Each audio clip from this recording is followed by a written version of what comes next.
శృంగ నికేతనం. ఓం నమః శివాయ. మాది విజయనగరం జిల్లా కోసపాట్ర మండలం పవ్వాడ అగ్రహారం విలేజ్. మా గ్రామంలో స్వయం శివుడు 13వ శతాబ్దంలో సుమారు 700 సంవత్సరాల కింద రుద్రభూమిలో జన్మించడం జరిగింది. ఆనాటి నుంచి నేటి వరకు కూడా అనేక ప్రజలు నిరంతరం పరమశివుని పూజిస్తూనే ఉంటారు.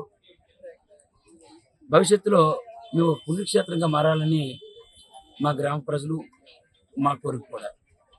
ఈ లక్ష దీపోత్సవ కార్యక్రమం మా ప్రాంతం, మా మండలం, మన జిల్లా, మన రాష్ట్రం అన్ని వర్గాల ప్రజలు సుఖ సంతోషాలతో వర్ధిల్లాలని, ఆరోగ్యంతో ఐశ్వర్యంతో నిండి ఉండాలని మనస్ఫూర్తిగా కోరుకుంటూ ఈ లక్ష దీపోత్సవ కార్యక్రమాన్ని మా గ్రామంలో ఏర్పాటు చేయడం జరిగింది.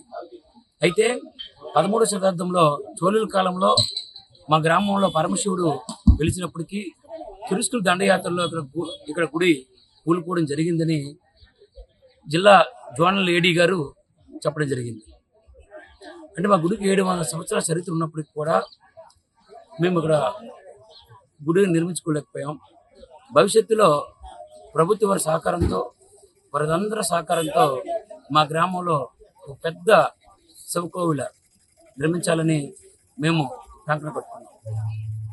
భవిష్యత్తులో ఇది రాష్ట్రంలో, దేశంలో అనేక జ్యోతిర్లింగాలు ఉన్నప్పటికీ ఇది కూడా ఒక జ్యోతిర్లింగంగా భావించాలని మన జోనల్ ఏడీ గారు కూడా చెప్పడం జరిగింది. ఈ గుడి మన పరమశివుని ఎవరైతే దర్శనం చేసుకుంటారో అందరికీ మంచి జరుగుతుందని, అన్ని రంగాల్లో ప్రజలు రాణిస్తారని ప్రజల్లో విశ్వాసం. ఈ సుదూర ప్రాంతంలో పరమశివుడు 13వ శతాబ్దంలో ఇక్కడ కోలు ఉండేది. ఆ కోలు యొక్క నీడ సుమారు 300 మీటర్ల దూరంలో పడేదని, అక్కడ అంజాం తల్లిగా మేము పిలుస్తుంటాం. కానీ మహిషాసుర వద్దని అక్కడ అమ్మవారు కూడా పుట్టడం జరిగింది. ఇది స్వయంభూ ఆలయాలుగా ప్రజలందరం మేము భావిస్తాం. ఈ స్వయంభూ ఆలయాలను ఎవరు దర్శించుకున్న అన్ని రంగాల్లో వాళ్ళు రాణిస్తారని ప్రజలందరూ విశ్వాసం.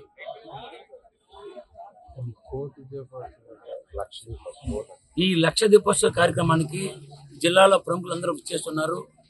స్థానిక ఎమ్మెల్యే లోకం మాధవి గారు, స్థానిక ఎంపీ కలిసి టప్పలనాయుడు గారు, మార్కెట్ చైర్పర్సన్ కోల్పిల్లి బంగారాజు గారు, కర్రోజు బంగారాజు గారు, కళా వెంకటరావు గారు, స్థానిక ఇచ్చర్ల ఎమ్మెల్యే ఎన్ఈఆర్ గారుతో పాటు అన్ని ఎంపీపీలు, 4 మండలాలకు చెందిన ఎంపీపీలు, జడ్పీటీసీలు, మాజీ ప్రజాప్రతినిధులు, ప్రస్తుత ప్రజాప్రతినిధులతో పాటు అన్ని రంగాల్లో రాణించిన పెద్దలందరూ కూడా ఈ లక్ష దీపోత్సవ కార్యక్రమానికి మరొక అరగంట నుంచి గంట లోపు రాబోతున్నారు.